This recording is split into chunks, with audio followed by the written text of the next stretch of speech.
Buenos días, queridos amigos iberoamericanos. Damos inicio a las sesiones en directo del tercer Congreso Iberoamericano en Tendencias de Marketing, Comunicación y Asuntos Públicos. En esta ocasión vamos a dar la bienvenida a dos expertos de reconocido prestigio en el ámbito de los asuntos públicos a los dos lados del Atlántico, que a su vez es como se titula la ponencia que ahora nos ocupa. Quiero dar las gracias de partida a Armando Novoa Moreno, gerente de Relaciones de Gobierno de FEMSA, División Proximidad, de origen mexicano. Buenos días, Armando, ¿cómo te encuentras? Hola, ¿qué tal? Pedro, Ramón y a toda la audiencia, muchísimas gracias por la invitación. Muy contento de estar acá y todo bien desde México. ¿Cómo están por allá, Pedro y Ramón? Qué bueno, nada, todo bien, qué bueno que te encuentras bien. FEMSA, para los que no conocen, es una de las mayores empresas iberoamericanas. Tienen como su principal eje el embotellamiento de refresco Coca-Cola, pero tiene otras líneas y divisiones de negocio que le hacen ser uno de los mayores empleadores y una de las mayores compañías iberoamericanas de origen mexicano. Gracias, Armando, por aceptar nuestra invitación. Por otro lado, tenemos a Ramón González, compañero, amigo, director de nuestra oficina en Bruselas para Trevia. ¿Cómo te encuentras, Ramón? ¿Qué tal todo por allí? Hola Pedro, hola Armando, encantado de compartir este espacio y esta conversación con vosotros. Todo bien en Bruselas. Qué bueno, me alegro muchísimo. Yo creo que esto es la maravilla de la digitalización, uno en Bruselas, otro en Madrid y otro en México. La verdad es que quién nos lo iba a poder decir a nosotros. Bueno, como estaba diciendo, hoy tenemos en este panel, nos gustaría hablar de la gestión de los asuntos públicos a los dos lados del Atlántico, Unión Europea, América Latina en general. Pero para aquellos que hoy, pues bueno, sientan un poco de curiosidad por saber qué es esto del public affairs, de los asuntos públicos, del mal llamado lobby, cabildeo, pues yo le comentaba tanto a Armando como a Ramón que hiciéramos un poquito de pedagogía, ¿no? Y que explicáramos qué era esto de los asuntos públicos y vamos, de partida os adelanto que va a ser interesante ambos puntos de vista porque aunque hay elementos comunes, también hay elementos diferenciadores. Así que, Armando, ¿qué es para ti la gestión de los asuntos públicos? ¿Qué entiendes por los asuntos públicos? Muchas gracias, Pedro. Pues mira, comenzando por ahí, como bien dices, un tema de suma importancia, pero que también en ocasiones se confunde, ¿no? Como con el cabildeo, con el lobby que bien mencionabas, o incluso con las relaciones institucionales. Desde mi perspectiva, veo el cabildeo como una actividad para influir en legisladores o en organismos de gobierno o de la administración pública, ¿no? Para lograr ciertos resultados o ciertas sensibilizaciones.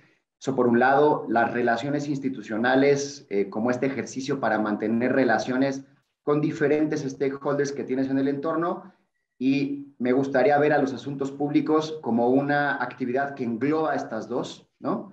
Que tiene un espectro mayor y que lo que busca es atender todos los temas públicos o desde lo público, pero también poder defender los intereses legítimos de la organización o de la empresa ante cualquier autoridad, ¿no? Cualquier organismo público. Entonces, así es como lo veo yo. Yo considero pues, los asuntos públicos que tienen un gran margen de actuación, digamos, ¿no? Podríamos hablar de relacionamiento directo, podríamos hablar de asuntos legislativos o regulatorios, aprovechar también temas de comunicación o temas de sostenibilidad, todos los cuales caen sobre este gran paraguas, esta gran esfera de lo que son para mí los asuntos públicos, ¿no? Establecen relaciones con todos los stakeholders de la organización, buscando defender estos intereses pues, legítimos de la empresa o de la organización o de la asociación.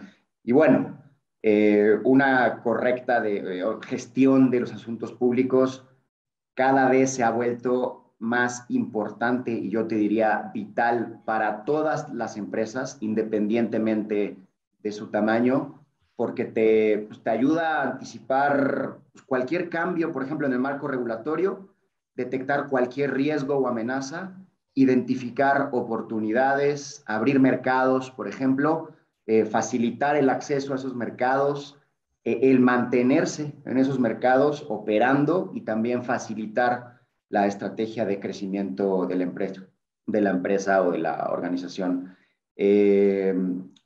Pedro, Ramón, es innegable que en el entorno en el que nos movemos, ya sea de ese lado del Atlántico o de este lado, es cada vez más complejo, cada vez más cambiante y cada vez más competitivo, ¿no? Entonces, cualquier empresa u organización tiene que operar en un contexto de gran incertidumbre, ya sea local, estatal, nacional o en su caso internacional, pues sometido a diferentes cambios, ¿no? Geopolíticos, regulatorios pues jurídicos en muchos casos, que mueven el marco de operación de una compañía, ¿no? Entonces, ante estos escenarios cada vez más complejos, se requiere de una gestión muy profesional de los asuntos públicos que facilite a las empresas pues el mantenerse en estos mercados, Pedro, ¿no? Ramón. Wow. Pues yo creo que no te has dejado nada. Parece que has acabado el libro de teoría de la perfección en la gestión de los asuntos públicos y te lo has leído, pero me consta que no es así porque creo que eres uno de los grandes defensores en esta materia, pero yo creo que Ramón, o sea, que le estaba mirando y en algunos casos como que decía, ¿qué matizarías, No, Ramón? la ¿Cómo verdad, lo... la verdad es que tengo poco que matizar porque efectivamente ha sido un approach muy completo por parte de Armando. Yo tengo una visión similar, por lo menos si nos vamos a los conceptos. O sea, sí entiendo el cabildeo que decía Armando. Yo voy a decir lobbying, que es verdad que Pedro comenta que tiene una connotación quizá negativa y yo creo que es algo que si quieres luego lo tratamos, no sé si me adelanto, pero que hay que hacer mucha pedagogía en ese sentido, porque el lobby lo entiendo como una influencia concreta, a lo mejor en un dossier, en una iniciativa, en una regulación específica. Las relaciones institucionales, desde luego, esa generación de interlocución con el stakeholder político. Y luego, por encima, y efectivamente estoy de acuerdo con Armando, situaría el concepto de asuntos públicos que engloba los dos anteriores, pero que implica también generar, por ejemplo, una narrativa que funcione con el decisor político, con el actor al que te quieras acercar, que implica, digamos, conciliar los intereses de la administración en muchos casos o las medidas, las iniciativas de la administración con los intereses de la compañía en concreto con la que estés trabajando o de los departamentos de asuntos públicos de la compañía. Yo creo que estamos en un momento donde hay una normalización. Yo estoy en una ciudad donde algunos estiman que hay 25.000 lobistas. Quiero decir, parece un poco extraño que hable de normalización, pero yo creo que hay todavía mucho trabajo por hacer. Es una profesión que está en un crecimiento enorme, desde luego en ciudades como Washington o en Bruselas o en otras grandes ciudades. Ya hay muchas personas dedicadas a ello, pero yo creo que hay todavía una labor de pedagogía hacia las empresas y todavía hacia algunos decisores políticos para que entiendan la verdadera naturaleza y la aportación que pueden dar los asuntos públicos, incluso ya no solo a las empresas, sino a las propias instituciones, teniendo en cuenta un sector privado que aporta y que sirva para legislar en cierta medida, entenderme. Sí, fijaros que os escucho a los dos y me vienen a la mente dos ejes que son fundamentales. Uno es esa pedagogía de la que estás hablando, Ramón. Yo creo que tanto los stakeholders, porque para mí la defensa de los asuntos públicos es la defensa de los intereses ante todos los stakeholders, es decir, no solo en el ámbito político e institucional, sino que hay actores económicos, empresariales, sociales, gubernamentales, a los que también tienes que posicionar tus argumentos, tus narrativas de una forma natural, legítima, transparente, ética. Es decir, yo creo que una de las grandes acepciones de la gestión de los asuntos públicos es que no solo se circunscribe al ámbito político institucional, sino que tiene una amplitud un poquito más amplia. Eso eso es un elemento fundamental, tanto cuando todos los actores, ¿no? Y es ahí donde creo que la labor de la pedagogía cada vez es más necesaria. Todos los actores tienen que entender que esa interrelación, esa interlocución debe de ser ética, transparente, legal, y que no pasa nada, ¿no? Porque un actor, con independencia de su signo empresarial, político, no gubernamental, es decir, porque todos tenemos el derecho de poder defender nuestros intereses, lo puede hacer de una forma que no sea juzgado ni criticado. Es decir, todos, insisto, tenemos que tener esa conciencia y tenemos que ser conscientes de que no pasa nada, es natural, ¿no? Y dentro de esa labor pedagógica está la transparencia, ¿no? Pero por otro lado está la profesionalización. Es decir, al final también es cierto que la gestión de los asuntos públicos tiene que ver mucho con esa profesionalización, porque, como hemos dicho, tiene que ser ética, transparente, leal, y por lo tanto tiene que seguir unas normas comúnmente establecidas de honorabilidad. Insisto, y hago mucho hincapié en esto porque vuelvo a una acepción que decíais antes, ¿no? Y es que lamentablemente el lobby cabildeo hasta ahora o hasta hace relativamente poco tenía una acepción o una connotación muy negativa, ¿no? Es que usted es un lobista y usted es el lado malo de las empresas, y es como, oiga, yo ni soy ni bueno ni malo, y entonces yo cumplo una función esencial dentro de la sociedad, y por lo tanto no me tiene usted por qué juzgar, pero lamentablemente las prácticas o cómo se han desarrollado esas prácticas del lobby cabildeo en algunos casos han ensuciado y han manchado esta práctica, ¿no? Esta profesión, y que por lo tanto requiere de que las personas que ejecuten este tipo de ejercicios lo hagan de una forma profesional. Pero si pusiéramos otro elemento encima de la mesa, ¿cuáles creéis que son los elementos que en cada uno de los mercados, Armando en México, Ramón en Bruselas, creéis que es necesario reforzar para que esa profesionalización del sector cada vez sea más transparente, más eficiente, vamos a de esta forma, ¿no? Yo creo que sí que es cierto que cada uno de los sectores en Europa quizá está más desarrollado, profesionalizado. México quizá está un poquito menos desarrollado. ¿Cómo lo veis vosotros, esta profesionalización del sector? Armando, venga. Digo, aquí me gustaría escuchar justamente el ejemplo europeo, y si les parece bien contrastarlo después con el mexicano. Creo que eso podría ser bueno para el diálogo. ¿Cómo ves, Ramón? Perfecto. Me adelanto yo. Yo creo que primero, o sea, creo que son dos claves en este crecimiento y en esta normalización de la que hablábamos antes. Creo que la profesionalización que mencionaba Pedro y la transparencia son los dos ejes fundamentales.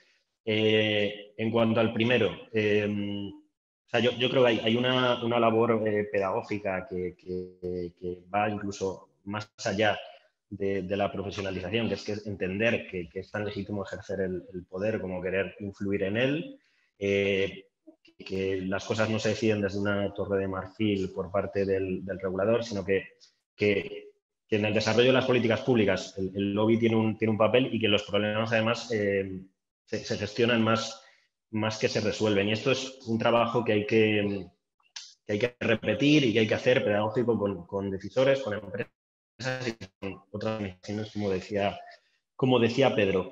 Desde el punto de vista de la profesionalidad, yo creo que en Bruselas o en Europa, vamos a decir, por suerte hemos pasado de un modelo de yo tengo el teléfono de alguien a yo tengo algo interesante que contarle a alguien. Y creo que de esto van los asuntos públicos.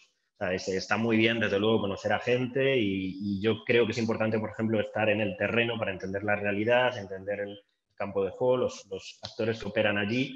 Eso, desde luego, pero por suerte hemos pasado ya de llamo a X persona y ya te pongo en contacto y ya te encargas tú. Yo creo que el objetivo, y creo que en Europa se está desarrollando mucho, es que todas las partes involucradas vean a los profesionales de los asuntos públicos, como dicen en los anglosajones, como policy wonks, como estos expertos en políticas, o sea, que nos vean como verdaderos expertos en sus sectores, en el caso del sector privado. Que vean que nos basamos en datos, en evidencias, que aportamos además narrativa, que entendemos sus preocupaciones y que sabemos relacionarlas con los terceros con los que hay que mantener esa relación. Entonces, yo creo que el sector, por lo menos aquí, va hacia allá. Creo que el otro modelo, por suerte, ya está caduco y creo que hay que seguir insistiendo en ello. Por otra parte, desde el punto de vista de la transparencia, yo creo que el marco jurídico, en cierta medida, por lo menos en Europa, ya está. Y no solo en Europa, porque estoy pensando que el derecho de petición o el derecho de participación en los asuntos públicos está, me voy a España, está en la Constitución española, pues está en el Tratado de Funcionamiento de la Unión Europea, está en la primera enmienda de la Constitución de Estados Unidos. Es decir, ya existe y desde hace mucho tiempo se pueden hacer, desde luego, nuevas regulaciones del sector y yo creo que es algo que beneficia al sector siempre que vaya en aras de una mayor transparencia, pero yo creo que aquí lo que desempeña un papel importante es los registros y siempre que sean ágiles y no dificulten también la acción. Siempre, voy por ejemplo al caso de España, pues siempre que estén relativamente centralizados, porque tampoco es cuestión de que haya tropecientos registros y esto dificulte también la actividad. Pero creo que ese puede ser uno de los instrumentos. Creo que en este caso, Armando, en el caso de Europa y en el caso de España se está trabajando en ello. Cada vez hay más administraciones que están creando estos registros y me parece que es el instrumento, la transparencia es el instrumento más eficaz para luchar contra el fraude y la corrupción. Así que yo creo que es hacia donde tienen que ir los esfuerzos del sector. Pedro, si me permite responder, me parece sumamente valioso y enriquecedor el ejemplo o sea, europeo, ¿no? Y lo que marca Ramón.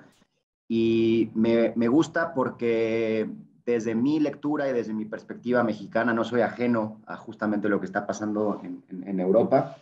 Creo que en México hemos podido ver un crecimiento, por ejemplo, muy fuerte en los últimos años de estos foros, ¿no? Estos foros de discusión para tratar temas que atañen a lo público, ¿no? Para generar estos foros donde participen empresas, donde participen cámaras empresariales. Y creo que algo que comenta Ramón es muy importante, poder compartir hechos y datos que ayuden a sensibilizar a los legisladores o a los tomadores de decisión para llegar a proyectos de política pública pues, que tomen en cuenta esta otra perspectiva, pues, digamos, desde la iniciativa privada, que creo que es muy importante. En México hemos visto un crecimiento tremendo en los últimos años, por ejemplo, de las cámaras empresariales, ¿no? De estos gremios empresariales que permiten generar foros, ¿no? Y espacios en donde ya las conversaciones no son uno a uno y no son, como bien decía Ramón, del conozco a alguien, ¿no? O tengo el teléfono de alguien, sino que más bien comparto toda esta información en un foro que permita, pues, no solo ser aprovechada por los legisladores, sino por el resto de las empresas que forman ese gremio. Estas cámaras empresariales han sido el game changer en este diálogo, ¿no? Y en esta transparencia en los asuntos, tanto estatales como los que se ven en el Congreso de la Unión a nivel nacional en nuestro país. Puedo hablar de varios ejemplos, por ejemplo, pues, la Coparmex, por ejemplo, o las cámaras más específicas, ¿no? Como Canaco o el Consejo Coordinador Empresarial en México, que ha hecho, ¿no? Ha generado estos puentes de diálogos, insisto, no uno a uno, sino en un foro en donde se puedan escuchar todas esas voces. Y me gusta lo que comentan sobre los atributos clave que hay que posicionar en estos diálogos, ¿no? Porque sí se requiere, pues, una comunicación directa y constante, ¿no? No solo con el gobierno, sino con el resto de los interlocutores, ¿no? O sea, existen también medios de comunicación, existen comunidades, por ejemplo, ONGs, OSCs también, toda esta red, ¿no? de actores que requieren conocer quién es la organización, quién es la empresa, para qué es buena, qué es lo que hace, y hay que pensar justo en estos atributos y cómo posicionarnos, ¿no? Y desde mi lectura identifico algunos atributos clave que me parece que hay que llevar a la mesa pues para lograr estos diálogos de confianza y de transparencia, pues principalmente con los reguladores, pero también con el resto de estos actores. Y ya mencionaban uno que es pues, la legalidad, ¿no? La legalidad que creo que debe ser parte de la cultura de todas las empresas para que sea la primera carta de presentación, que se te sea reconocido como una empresa que actúa siempre en el marco de la legalidad. Y no solo de eso, sino también de códigos de ética internos, ¿no? Que te llevan a autorregularte más allá y que seas tú reconocido como una empresa pues que no se aprovecha y que siempre actúa en el marco de la ley. En estricto cumplimiento a estos códigos, tanto externos como los públicos como internos, pues para poder entablar con las autoridades estos puentes y estos diálogos de colaboración frontal, ¿no? Y pues transparente. Y entrando en un punto también que me parece clave, que es pues, las políticas anticorrupción. Hablábamos un poco, ¿no? Del modelo pasado, que yo también coincido que se está quedando atrás, y qué bueno, ¿no? Del yo llamo, yo gestiono, yo empujo. Pues hay que tener cero tolerancia a este tipo de actos y ante cualquier acto pues, de corrupción o en su caso de extorsión. Hay que fomentar en las empresas pues, esta cultura, ¿no? Y el que se reporte cualquier práctica ilegal, tanto externa como interna, pues, fomentando, por ejemplo, espacios seguros, líneas de ética, ¿no? Que permitan a los colaboradores tener estas facilidades, ¿no? Pues incluso hablar de comités de ética también, ¿no? En las diversas unidades de negocio que se tengan, pues para vigilar cualquier, pues sí, y hacer corresponsables a todos los colaboradores de esta vigilancia, pues para que se fomente esta cultura. Por supuesto, anteponer siempre los intereses de la compañía sobre cualquier interés personal, creo que eso también es clave y ha hecho también cambiar las relaciones entre lo público y las empresas para dejar de lado los intereses familiares, dejar de lado los intereses financieros, los personales, y siempre pensar en el interés que tiene la compañía para construir sobre esos nuevos mensajes y sobre esa narrativa. Me encantó lo que mencionaba Ramón, de esta narrativa de transparencia y de claridad, ¿no? en las conversaciones.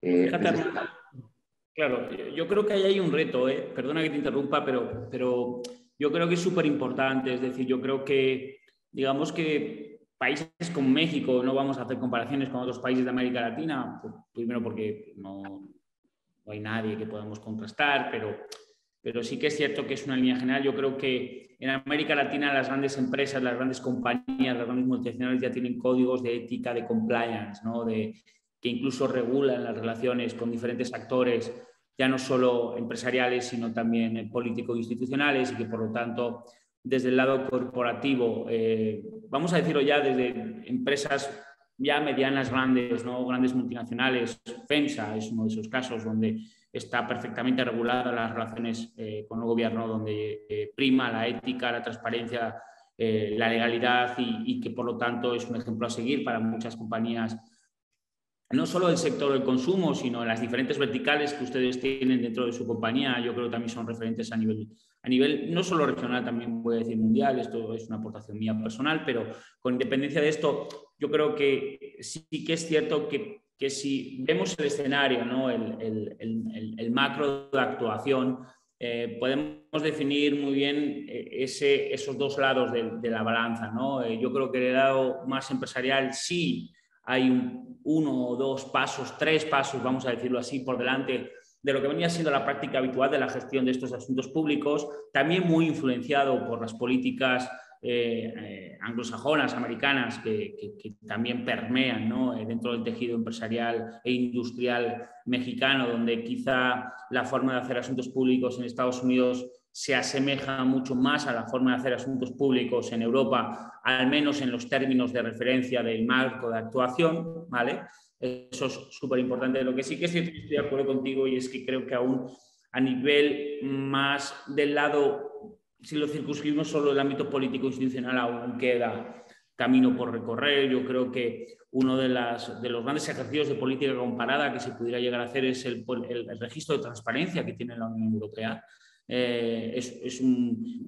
que si bien no es perfecto, como todos los registros y todas las normativas, creo que puede ser un buen punto de partida que regula las relaciones, ¿no? Y nace del seno del ente gubernamental europeo, ¿no?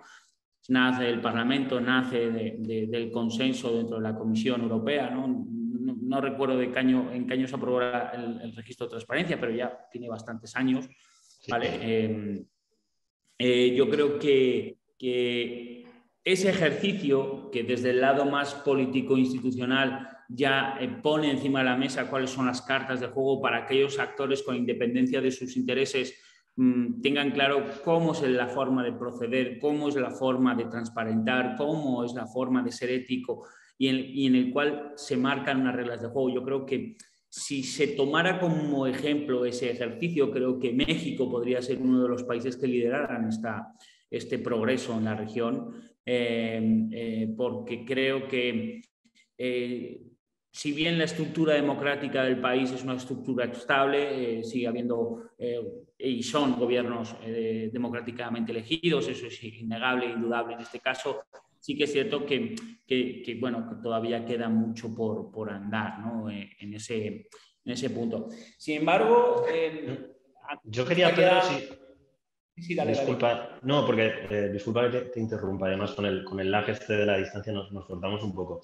Yo quería, estabas mencionando ahora el caso europeo, que es verdad, existe ya desde hace tiempo.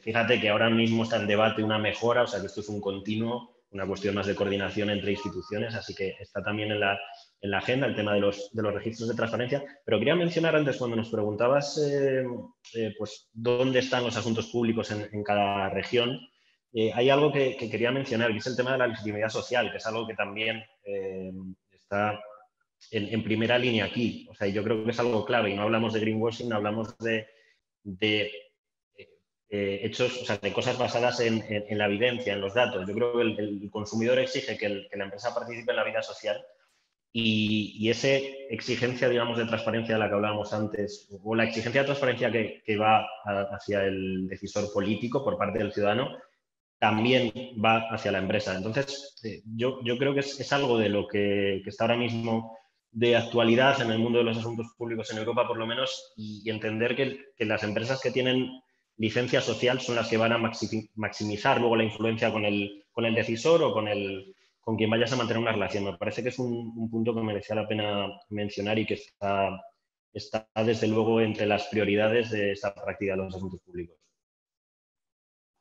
Dijo, yo no podría coincidir más con lo que dice Ramón. Creo que es un punto clave en la nueva gestión de los asuntos públicos, el poder desarrollar digamos, vamos a llamarle este eje, porque es un eje, me parece, rector que tiene que ser de las empresas el día de hoy, y es el de la sostenibilidad. Y pensada como la optimización de los procesos desde un lado, ¿no? Digamos, de la parte medioambiental, pero también el impacto social que tus operaciones pueden tener a través de los ejes que tú elijas, ¿no? Porque, híjole, aquí sí hay también un espectro gigante, ¿no? De cómo puedes impactar en las comunidades, pero siempre buscar generando este valor social en tus comunidades, con tus operaciones, a través de tus equipos, me parece que sí te posiciona con un diferenciador que hace que las autoridades vean que tienes un interés legítimo en la comunidad y que no solamente, y se rompe, ¿no? Este paradigma que en ocasiones tienen las empresas las autoridades de que las empresas solo buscan el beneficio, la extracción, ¿no? Sino que más bien llegaste para quedarte y para trabajar con tu comunidad. Yo coincido contigo, Ramón, me parece que eso es esencial en las comunicaciones que tengas con las autoridades en este momento y que te colocan, sí, en un nivel distinto. Wow. Bueno, vamos avanzando, señores. Voy a recordar que tenemos un chat de preguntas y respuestas para aquellos asistentes que tengan la inquietud de poder preguntar algo a los invitados, tanto a Ramón como a Armando. Esta es la oportunidad, lo pueden hacer a través de la ventanilla de preguntas y respuestas. Ahí directamente yo las recibo y las paso a los invitados. Vamos a ir al segundo bloque, ¿no? de los temas que habíamos acordado, ¿no? Hablar y que tienen que ver un poco de esta relación de la gestión de los asuntos públicos, ya en lo específico, México, Unión Europea, yo creo que tenemos marcos de actuación de reciente implementación o que están en proceso y que se están debatiendo, y que aquí quizá Ramón nos pudiera dar un overview rápido. Tenemos en torno a 10 minutos antes de finalizar, en el cual nos puede hablar de qué tipo de proyectos a día de hoy están encima de la mesa y bueno, junto con Armando veremos que bajo su opinión, cuáles serán los que más vayan a incidir finalmente en la política y en la relación económica México-Unión Europea. Así que, Ramón, ¿cómo está el horno legislativo? ¿Cómo lo ves? Bueno, el horno legislativo en la Unión Europea siempre está sacando cosas porque ya sabéis que bueno, luego en el caso de los Estados miembros, que prácticamente el 70% de lo que se acaba aprobando en los Estados proviene de Europa, es lo que se empieza a discutir 2 o 3 años antes. Con lo cual, desde luego, no nos aburrimos, eso está claro. En el caso estamos además en un momento especialmente interesante, si lo queremos decir así. Por un lado, México es el primer socio comercial de la Unión Europea en Latinoamérica. La Unión Europea no sé si es el tercero de México, o sea, es un volumen de intercambio de mercancías y de servicios muy grande. Y efectivamente hay acuerdos comerciales, hay un primer acuerdo comercial relevante en 2001, hay una revisión que justo está en marcha, aunque digamos que las cuestiones comerciales ya están un poco tratadas o acordadas en 2020, todavía no se ha aprobado, pero va a haber una modernización de ese acuerdo que se espera para el año que viene, para 2023. Y volviendo a lo que comentaba, de que estamos en un momento especialmente relevante, claro, hablaba antes de intercambio de mercancías y servicios. El sector, no el único, pero el sector agroalimentario tiene un peso muy grande, por ejemplo. Entonces, tenemos que unir o ligar esto a cuáles son las prioridades que se han marcado en la Unión Europea. Por ejemplo, tras la situación, tras la crisis del COVID-19, toda esta recuperación de la economía europea se basa en pilares como el pilar sostenible y el pilar digital. Si tenemos que mencionar 2, serían esos. Y todo esto lo que ha repercutido es en iniciativas como el Pacto Verde Europeo y estrategias que caen del Pacto Verde Europeo. ¿Qué pasa? Que todo esto además se ve acelerado o se ve matizado por la situación en Ucrania, por todo el cambio en flujos comerciales directamente y por todos los cambios que hay en importación, exportación de ciertos productos, desde luego en energía, pero también es muy relevante en el sector agroalimentario. Entonces, nos encontramos con que cuando estamos en plena implementación de algunas de estas estrategias, como la estrategia de la granja a la mesa, que establece criterios o exigencias a terceros países que quieran exportar a la Unión Europea, como es el caso de México, de otros muchos países de Latinoamérica, sobre los alimentos procesados, sobre los pesticidas, sobre fertilizantes a utilizar, mediciones de la huella de carbono. O sea, se establecen un montón de requisitos para esos terceros estados, pero a la vez, mientras se está implementando, lo que sabemos y lo que nos indican desde, por ejemplo, la Comisión Europea es que va a haber una cierta revisión o puede ser que una cierta flexibilización de estas medidas como consecuencia de la situación en Ucrania y de la invasión rusa. Así que estamos en un momento donde estamos implementando todo lo que cae, todo lo que cuelga del Pacto Verde Europeo, pero a la vez viendo qué cambios se van a hacer sobre cosas que ya sabíamos. Y hablaba de estrategia de la granja a la mesa. Va a haber una directiva de diligencia debida aplicable también a estos terceros países que quieran exportar, por ejemplo, productos a la Unión Europea, donde, lo decía ahora Armando, no hablamos ya solo de derechos humanos o de derechos laborales, que de eso hablaba la diligencia debida hasta ahora, sino que metemos la pata de la sostenibilidad y aquí va a haber exigencias muy importantes. Taxonomía verde, que también es entender cómo determinadas inversiones, determinados sectores impactan en el medio ambiente. Esto es otra iniciativa clave. Temas relacionados con derechos de los consumidores también están en la agenda. Etiquetado de productos, impuestos especiales a bebidas alcohólicas y si pienso en Latinoamérica también hay mucha exportación por ahí. Incluso, y ya salgo un poco del agroalimentario, se está empezando a hablar o se está discutiendo ya una estrategia contra el cáncer que tiene mucha repercusión en todo lo que sea los productos del tabaco. Así que bueno, como he mencionado algunas, pero como veis hay una actividad continua que además se ha visto acelerada en lo que tiene que ver con las relaciones Latinoamérica-Europa. Primero por el COVID-19 y esta recuperación y estos fondos en los Estados miembros, y luego por la situación en Rusia y en Ucrania. O sea que hay mucho trabajo por delante, hay mucho que tener en cuenta y hay muchas posibilidades de influencia, y vuelvo al principio, y de interlocución y de desarrollo de estrategias de asuntos públicos entre la Unión Europea y Latinoamérica, desde mi punto de vista. Wow.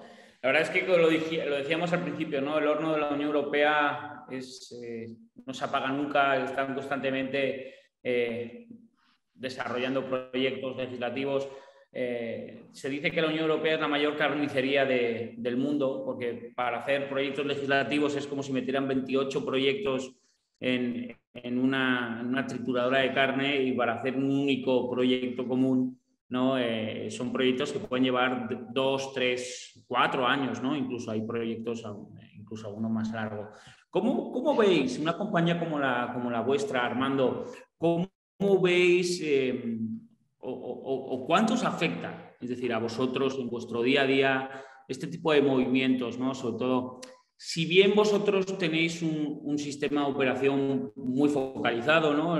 Vuestras diferentes verticales están muy centradas en la operación en América Latina, obviamente la parte de insumos, tanto agros como industriales, como de operación, como en definitiva, hay un largo etcétera de elementos que os pueden llegar a afectar. ¿Cómo ve una compañía como la vuestra a un monstruo como la Unión Europea? Bueno,